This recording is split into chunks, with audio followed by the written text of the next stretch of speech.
And mga kamaster, na Bismillahirrahmanirrahim. Assalamualaikum niya sa ating mga kababayan sa Middle East, maging sa iba't ibang panel ng ating daigdig na inaabot ang ating vlog. So sa araw na ito, nandito po tayo sa Baseco Compound, Port Area, Manila.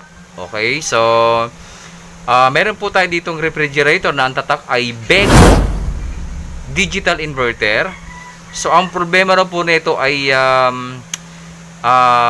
unti-unti na lang nawala yung kanyang lamig, no? Hanggang sa totally talaga nawala na.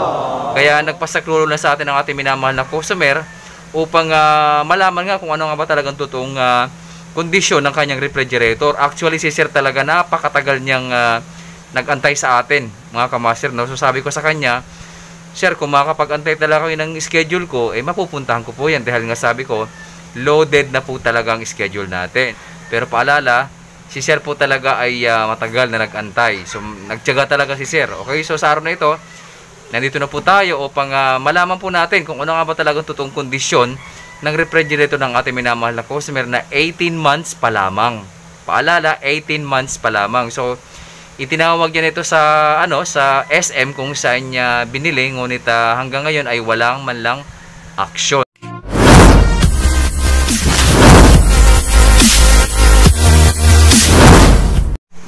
So, ito yung kabuuan ng loob ng refrigerator.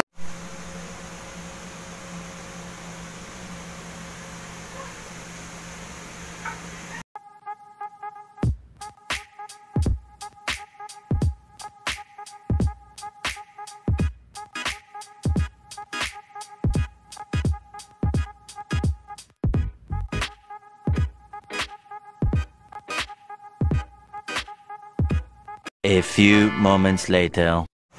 So ayun mga kamaster, tayo po ay magsimula na. So meron po tayong hinanda na kodigo upang meron po tayong breakdown history ng ating compressor. Okay, so set na po natin to sa sa ohms. Okay, ito pa ay triangular, yung taas U, yung bungad ay W, tsaka yung dulo ay V.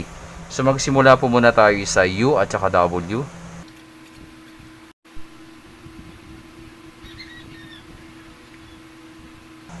So magbilang po tayo ng 10 seconds. 1, 2, 3, 4, 5, 6, 7, 8, 9, 10.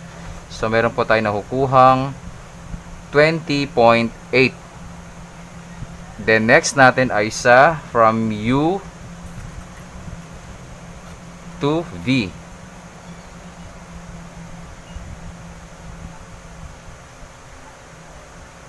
Then magbilang po tayo ng 10 seconds. 1, 2, 3, 4, 5, 6, 7, 8, 9, 10. So meron po tayo nakukuhang 20.9. Then lipat natin sa from U to W.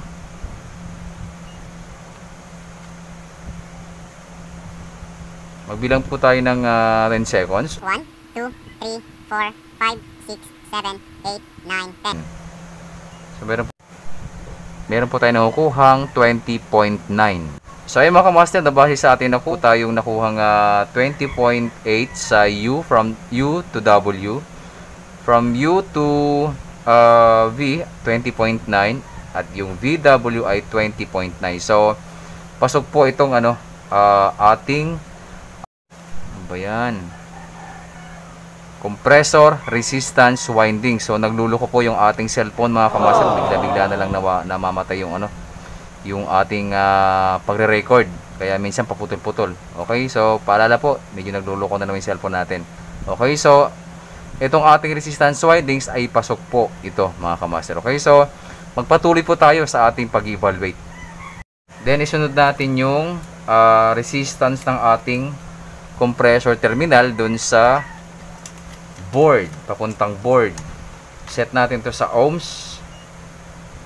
Okay, from U to W dapat equal 1 mega ohms. From U to V 1 mega ohms. From V to W 1 mega ohms. Okay, so pasok to. So good naman yung ating resistance windings ng compressor. Ang tanong diyan, paano naman yung mechanical? So magkakaalaman yan mamaya, Hindi po tayo nagtatapos dun sa resistance windings. Then check natin tong kanyang outlet plug. Check natin set natin sa continuity. Dapat wala tayong makuhang buzzer from line to ground. Wala. Lipat natin.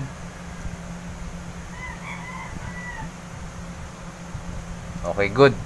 So, ang gagawin natin, paandar na natin mga kamaster, okay? Ay, hindi. Check pa pala natin yung component sa loob. A few moments later. So, ayun mga kamaster, no? Check na natin tong temperature sensor, air sensor, okay? So, hindi kasi natin pwede i-check doon sa loob, gawa ng medyo masikip. So, set natin sa ohms. Check natin tong air sensor.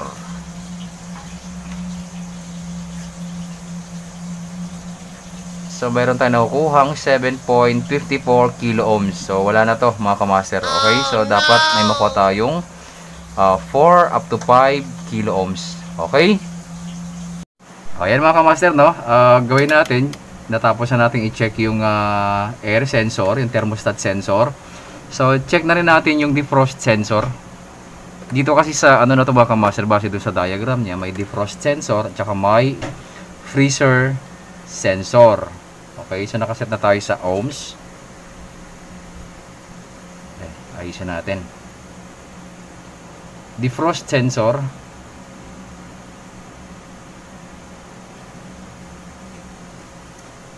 Kita ba? 8.15 kilo ohms. So, wala na rin to mga kamaster, no? Then, itong heater. Check natin yung heater.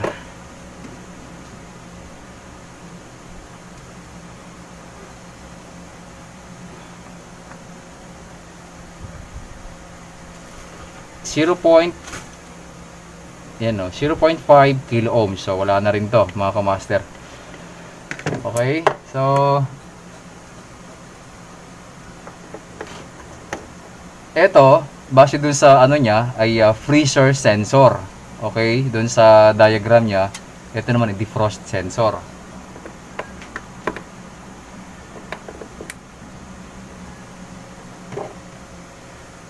Check na rin natin to.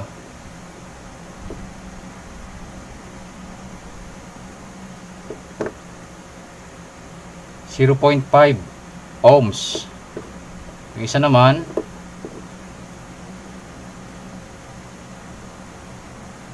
0.5 ohms. So, ito yung freezer sensor, buo pa to. Yung defrost sensor ay sira na, mga kamaster, okay?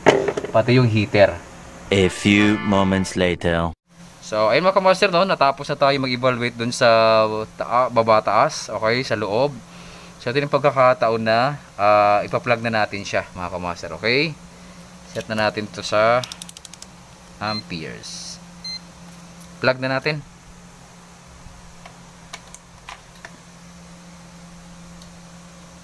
Ayun, no, namamatay, oh. Oh, ha? Sabi ko na, eh. Hop. Hala. Under na naman siya.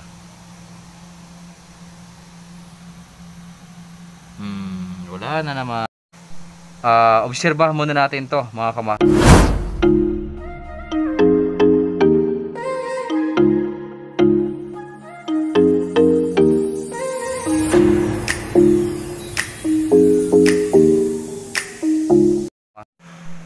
Magandang hapon po. Ako po yung may-ari ng rep na Biko. Nag-message po ako kay Sir Lon Kamaster para ipaayos po sana. Ang laki po naming gulat na sa loob lang ng 18 months yun ang nangyari sa rep na to. Mabuti lang at si Sir Lon yung nakausap kong gumawa at hindi ako nagastusan ng malaki kaysa doon sa hindi naman natin linalahat na mga technician ay laging pre-yun ang findings na walang ginagawang diagnose sa rep. Kasi nangyari na sa akin sa inverter ko na pagdating ang diagnose wala pang tinitingnan ay preyon at saka compressor i-reprocess pa. Eh, kung compressor na ang sira, useless lang mag-reprocess. Oh, yes, Daddy. Mabuti, pinagbigyan ako ni Sir Lon na pumunta rito kahit malayo kami, dito kami sa Basico. Laking pasalamat ko sa kanya. Sir, maraming salamat. Thank you. Kasi nandyan ka at sana yung mga ibang technician gayahin din ninyo si Sir Lon na may malasakit sa mga consumer, sa mga owner ng rep. At saka ako, ayaw ko lang introduce pa kung anong rep ang bibilhin ninyo, pero ito 18 months pa lang, tingnan nyo yung pangalan, dumikit na po yung biko, naging napanis na po yung biko, naging latik na. Sige po, maraming pong salamat mga boss, maraming salamat po Sir Lon, Thank you. at nagawi ka rito sa amin.